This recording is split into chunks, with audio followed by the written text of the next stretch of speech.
Freedom is humanity's deepest aspiration. But are we truly free or just conditioned beings acting out scripts? Welcome to the Neurokrish immersion. In this Journey to Spiritual Freedom episode, we explore Osho, freedom through totality and awareness. What is spiritual freedom? Freedom has always been humanity's deepest aspiration. We frame in this episode spiritual freedom not as escape from life, but as wholeness, a conscious way of being that integrates both inner and outer realities. This is the first in our multi-part Neurokrish immersion series, where we will explore how great teachers have envisioned freedom. We begin with a modern mystic who dared to challenge everything. Spiritual freedom is a universal quest. From the Buddha's liberation from suffering, to the mystic's union with God, to modern calls for authenticity. Osho framed freedom as the ability to live without fear, guilt, or conditioning. He reminded us that freedom is not given by society, but cultivated within. This raises the question, are we free or merely conditioned beings acting out scripts? Indeed, spiritual freedom transcends cultures and centuries. In Buddhist liberation, it's freedom from the cycle of suffering through awareness and compassion. In mystical union, like in the Bhakti movement, it's the soul's direct experience of divine love and oneness. In modern, authentic living, we are asked to drop masks and live life as our true selves. So I ask you, are you free or are you simply conditioned? Osho framed freedom as the ability to live without fear, guilt, or conditioning. He asked the profound question, are we truly free? The answer may challenge everything you believe about choice and autonomy, and hence we review him in this episode. Osho was not just another guru. He was a mystic and a rebel who challenged conventions, inviting people to drop masks and live in awareness. To his followers, Osho was a beacon of clarity. To his critics, he was controversial, and he remains so to this day. But his teaching of freedom remains compelling. Freedoms through awareness, love, and playfulness. He dared to speak truths that made both religious and secular authorities uncomfortable. Born Rajneesh Chandra Mohan Jain in 1931, later simply known as Osho, he became one of the most influential spiritual teachers of the 20th century. His Pune ashram attracted seekers from all over the world. His life, masked by intense creativity, controversy, exile, and return, mirrors the paradox of freedom itself, both celebrated and feared. He was born in rural India in 1931 and even early on in his life showed signs of spiritual questioning. It was in the 1970s that he established his Pune ashram and immediately attracted thousands of Western seekers. He moved to Oregon in the US in the 1980s and created a controversial commune that challenged American values. And in 1990, he died after a life marked by intense creativity, controversy, but unwavering commitment to freedom. Indeed, if you're interested in what happened in Oregon, do watch Wild Wild Country on Netflix. Very, very absorbing. Now, Osho's core philosophy was live totally with awareness, and the heart of his teaching was a very simple idea, a deceptively simple idea that revolutionizes how we approach life itself. Osho brought it down to the dance of totality and awareness. Whatever you do, laugh, cry, dance, meditate, do it fully without holding back. But totality must be paired with awareness. This creates a dynamic tension that transforms ordinary experience into spiritual practice. In his teaching, without awareness, totality becomes mere indulgence, losing its transformative power. Without totality, awareness becomes dry repression, cutting us off from life's richness. Whatsoever you do it totally, said Osho. Osho gave us the revolutionary archetype of Zorba the Buddha, a being who integrates earthly joy with spiritual awareness. This integration addresses the false divide between material and spiritual life that has plagued humanity for millennia, was his take. In Osho's concept, Zorba the Greek was unashamed joy in life. Food, dance, wine, and sensuality were what he celebrated. Celebration of the body was what he engaged in, and passionate engagement was what he was all about. He contrasted this with the Buddha: silence and inner peace, awareness and meditation, transcendence of ego, and spiritual awakening. For Osho, Zorba represented the earthy, materialistic, and sensuous foundation of life. Zorba loves, sings, and dances with total intensity, fully living in the movement. He, however, noted that the author of Zorba the Greek, Nikos Kazantzakis, created Zorba as a fictional character to express the unlived, repressed part of his own personality.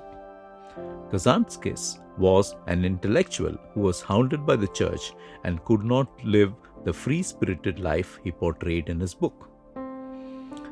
While Osho praised Zorba for his vibrant, alive qualities, he saw him as lacking a deeper dimension.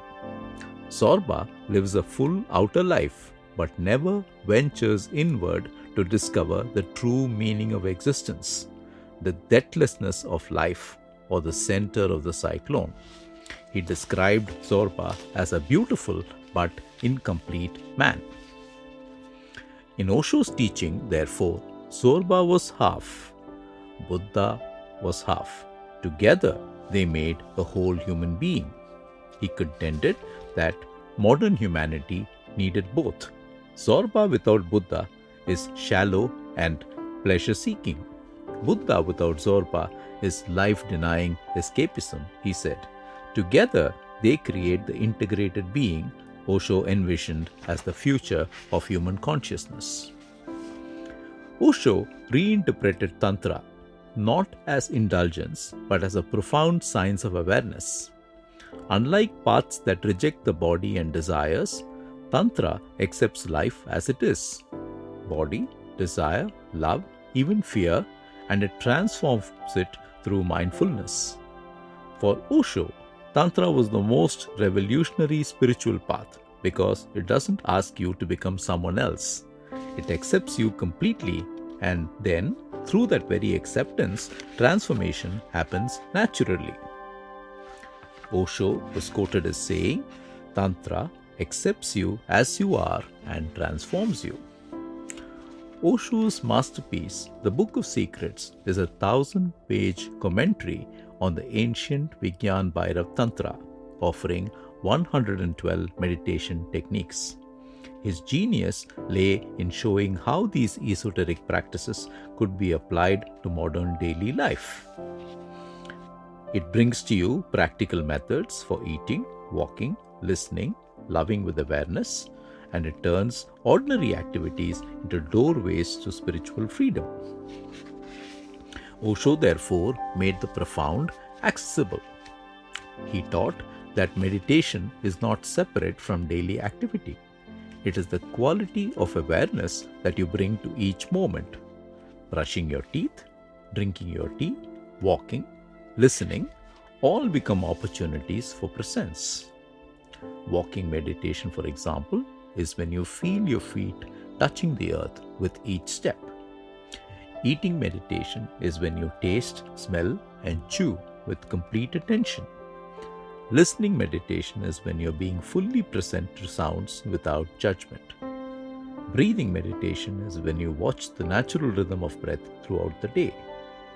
Meditation is not a technique you do for 20 minutes in this philosophy. It's a way of being present that transforms ordinary life into sacred experience. Unlike many solemn spiritual traditions, Osho celebrated love, laughter, and play as profound spiritual practices. He often said that seriousness is a disease of the ego, while playfulness is the fragrance of freedom. Love, he said, was not an attachment, but overflowing of joy that connects us to all existence. Laughter is the medicine that dissolves ego and creates space for the sacred.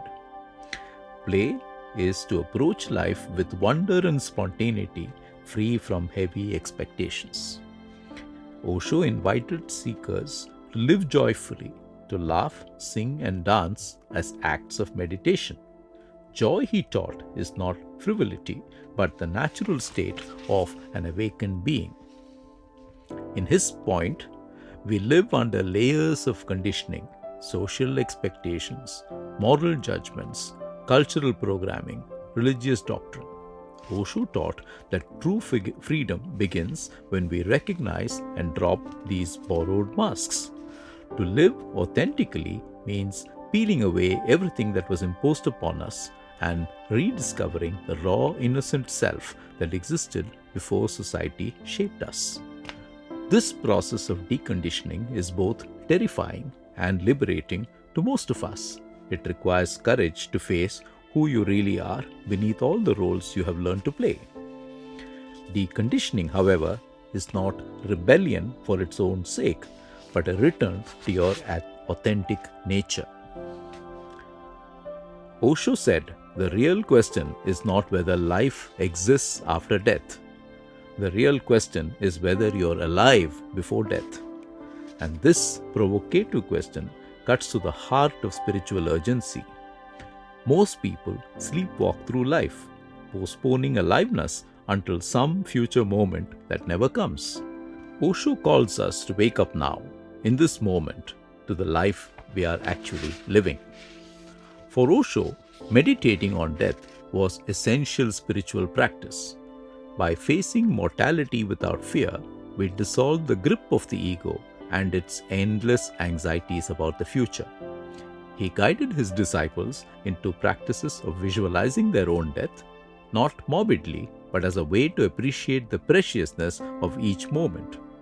When we truly accept death, we become free to live fully.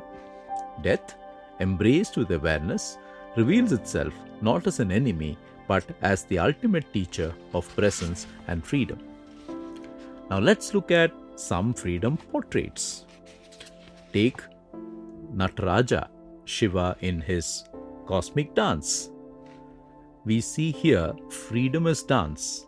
The circle of fire represents transformation. The dance itself is energy in motion. To dance like Nataraja is to live free from fear, flowing with the rhythm of existence. It is liberation embodied in art and movement. Here's another freedom portrait, pure love as spiritual freedom. Rabi al-Adawiya, the Sufi mystic, embodied freedom through love. She prayed not for paradise or out of fear of hell, but for pure love of God. Her devotion was radical, unconditioned by reward or punishment. In her, we see freedom as love without fear. Let's take Arjuna in the Bhagavad Gita. Arjuna learns freedom as action without attachment, to do one's duty with awareness but without clinging to outcomes, is to act in freedom. This teaching of Krishna to Arjuna mirrors Osho's call for totality without detachments. And these are certain freedom portraits in history that have embodied different aspects of spiritual freedom. Osho drew inspiration from these archetypal examples, showing how freedom manifests across traditions and cultures. Pause and ask yourself, What does freedom mean in your life? Is it escape from responsibility or presence within it? How do you balance Zorba and Buddha in your daily living? What does freedom mean to you? Where in your life are you acting from conditioning rather than authentic choice? What would it look like to bring more totality and awareness to your daily activities? Freedom, therefore, is not a distant goal. It's a way of being lived moment by moment, to be present, aware, joyful, and unconditioned. This is spiritual freedom. And this, Osho reminds us, is available to each of us right now.